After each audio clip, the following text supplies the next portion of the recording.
From lumber to chlorine, chicken to cat food. By now, you've heard product shortages are back or never really left. We're paying our people overtime to get the same job done. Star Distribution is a Florida-based middleman in the supply and demand chain. Never have seen inventory come in and go out so quickly. Last year, they invited us in as the pandemic forced staff here to work around the clock to keep up with demand. The toilet paper gate, yeah. And now it's the cat-demic. Cat-demic, every demic. 14 months later, Larry Jimenez, vice president of business development, says the latest round of shortages is not about a lack of product, more about a lack of people. When you go to the store and see the shelves empty, it's not because the products are short, it's because nobody's there making the cans to put the product in, to get it to the shelves. We're also having the same problem in the supply chain because nobody wants to come here to work. He's short on all fronts. We're short on general labor, we're short on forklift operators, we're short on truck drivers. We could add another 10 truck drivers today, and that would be huge for us. His manufacturers in the same boat. What do you see on the transportation costs? Aaron Meager of Beneficial Blends makes edible oils for Publix. We called 4 different staffing agencies and asked each one to send 4 people on Monday morning. So we were like 16 people. 1 person showed up that Monday morning. It's a difficult situation for everybody. Experts point to COVID fears, childcare issues, and stimulus checks as among the reasons many are still not back on the job. Last month, the U.S. added just over 260,000 jobs, far short of the expected 1 million. Still, experts say the worker shortage problem is just half the product shortage problem. Essentially, we have been in a crazy demand cycle for a very long period of time, and the system is stretched. Lumber, metal, steel, even computer chips, some of the products playing catch up. Ultimately, am I going to end up paying more? A portional answer to that question is yes, but normally there are also checks within the market of how much can you really pay. Seshkin Askul, a supply chain expert at USF, believes it will take another 12 to 18 months for the supply chain to settle down. And everyone agrees, expect more bumps along the way. Luckily, it's just chlorine and not beer. Right, but eventually will it be beer? Well, it is. Well, because aluminum, that's one that they're really hurting in. At Tampa General Hospital, the pandemic is simply overwhelming workers here. I think it's hard to put into words.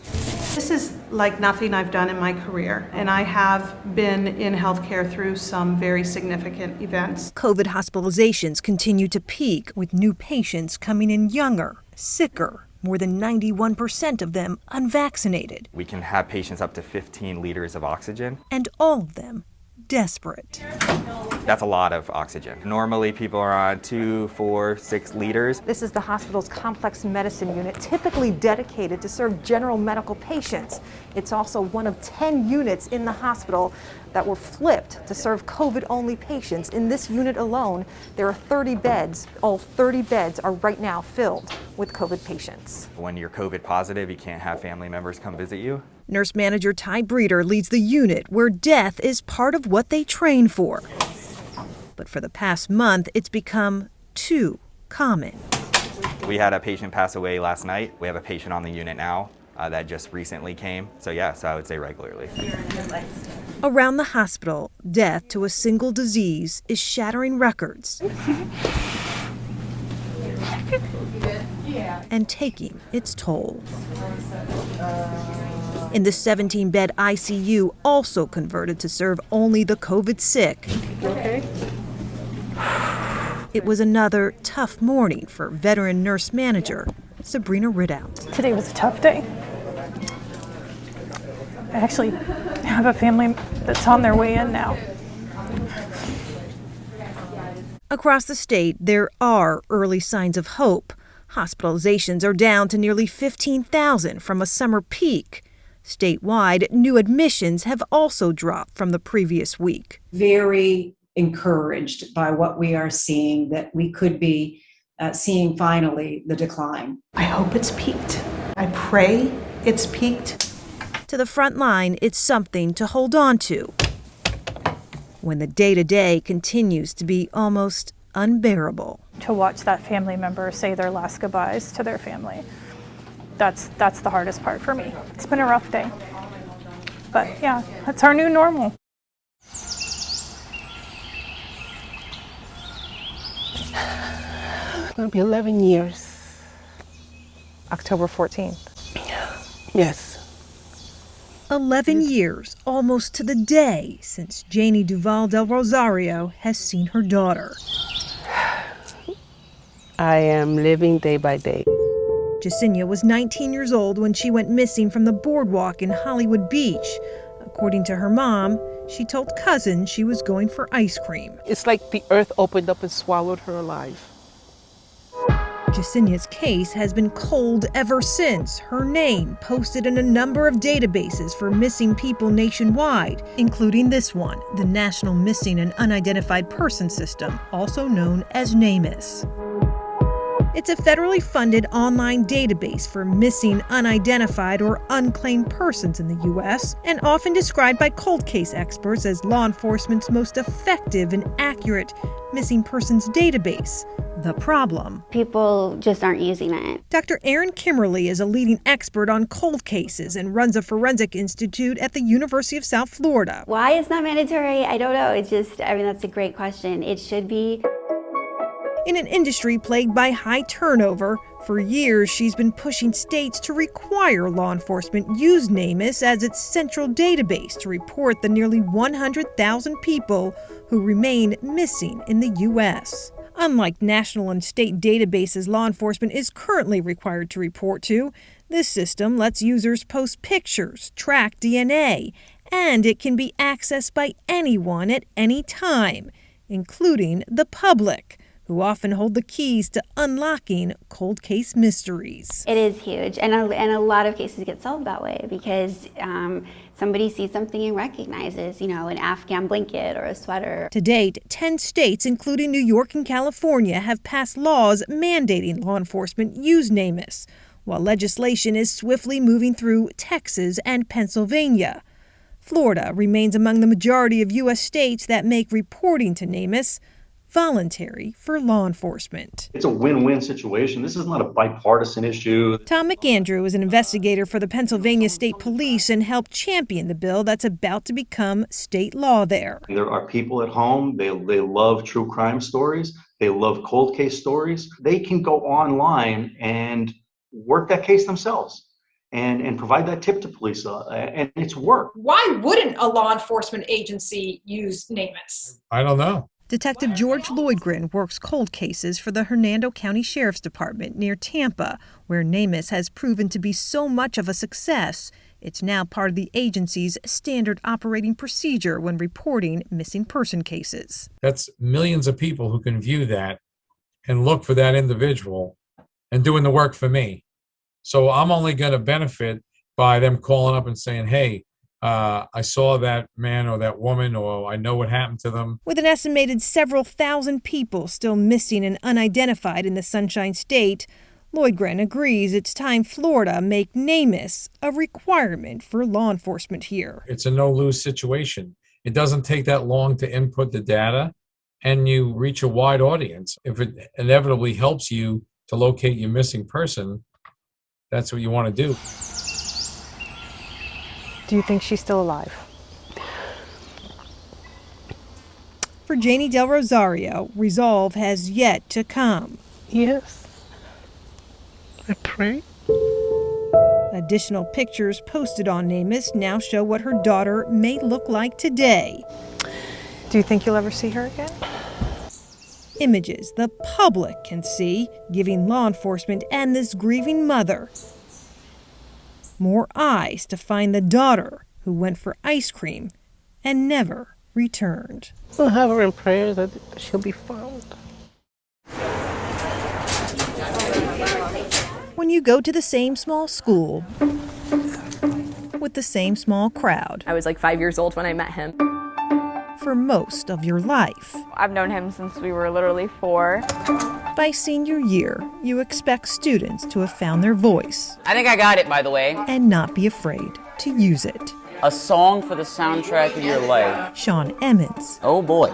Is no exception. Till I Collapse by Eminem. But for this political buff on the school debate team, Natalie, isn't that your top choice? using his voice was never the problem. I'll talk to anybody that will listen. Accepting it. What does your stutter mean to you?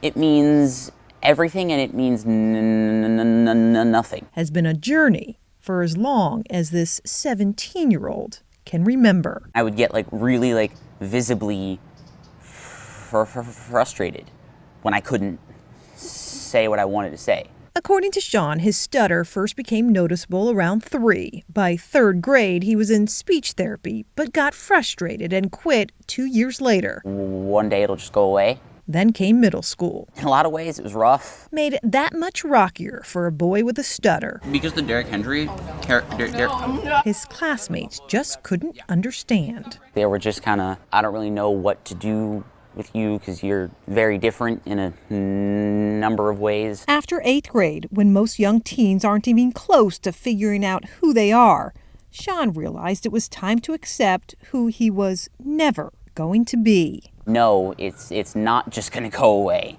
It's going to be here and it's going to continue being as bad as it is for as long as I choose not to do anything about it. So instead of hating his stutter, he made the decision to own it, embrace the voice that for years he couldn't stand, as the voice that makes him stand out. And most recently, inspired him to stand up. I spent most of that time wishing that my stutter would magically disappear. In front of 150 classmates, teachers, and parents, I treated it like a disease.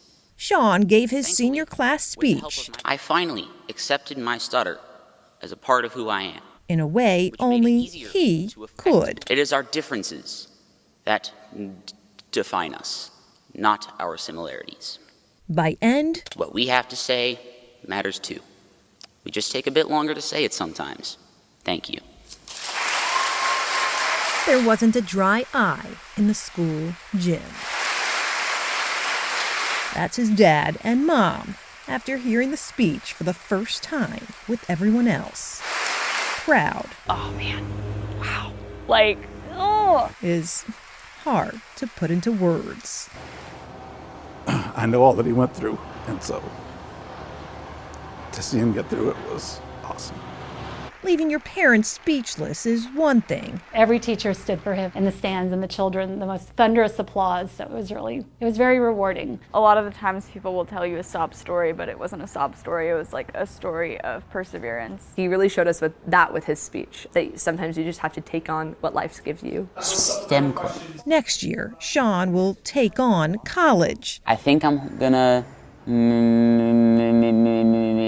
major in something in the statistics and data science area. Leaving behind a journey that took him years to fully express into words he could finally accept. Whoever this story, whoever it gets shared with, whoever ends up impacting, that's all fantastic, but the most important piece of that for me was that was the final piece of the puzzle of putting it to rest with myself. Who's ready to go on a bike tour? Yeah! Okay. Today we're painting Dunedin purple. Purple is the Alzheimer's color, so everything we do is based around the color purple. Hey, Dunedin purple! I lost my mother from Alzheimer's about 4 years ago. Wanted to find a way to honor her. Did an event one year, just one place. Now instead of one place doing one event, I've got 60 businesses this year doing 60 different things. Oh, this is so exciting. He's buying $20 worth of tickets. My mom was diagnosed with dementia. It's obviously really close to my heart to be able to try and bring awareness. We're going to do it with fun. We're going to wear our tutus. We're going to make it as special as we possibly can, but still educating and raising money for this incredible cause. I want to see a sea of purple. It happens to be one of my favorite colors. This is Blueberry Goes My Way. It's close to purple. It's a shade of purple. My grandma had Alzheimer's. Diagnosed in her 60s, and she passed away in her mid-80s. We're participating in painting the town purple, and that's why my hair is purple. Yeah, I get that. Isn't that good? Good stuff. Wonderful. My mom died. She had the onset of Alzheimer's, so the start of dementia. I'll give you 10 back. Unfortunately, just about everybody is impacted by this. I've seen my mum go from a bubbly, happy-go-lucky woman. She now no longer remembers me. Maybe I was lucky because my mom passed away from other complications before that day came when, we walked in the hospital room and she said, "Who are you?" That would have killed me. That's the tough part. It was really hard for my grandpa to see his wife turn into really someone he didn't know. It was just really heartbreaking. My mother and my father, my mother had Alzheimer's, my father had vascular dementia, my grandfather had Alzheimer's, and his mother, my great-grandmother, had Alzheimer's. When I was diagnosed, they diagnosed me with Alzheimer's disease. I can't really speak. I can't really do too much on my own. Some days it lasts for the whole day. Some days it's half. Some days it has a mind of its own, basically. If if we can get a cure for this and it prevents other people from doing that, that's awesome. To really know how important it is that we need to support this organization. I want people to realize what a devastating illness this is. That's what this is about in a great sense, is people being willing to talk about this. My father. My mother, Rita. My mother, Sylvia. My grandfather. My grandma, Verna. My mother. My mother, Judith Ann. I'm living with Alzheimer's as well as vascular dementia. Every time I look around and I see the purple, it just makes me happy.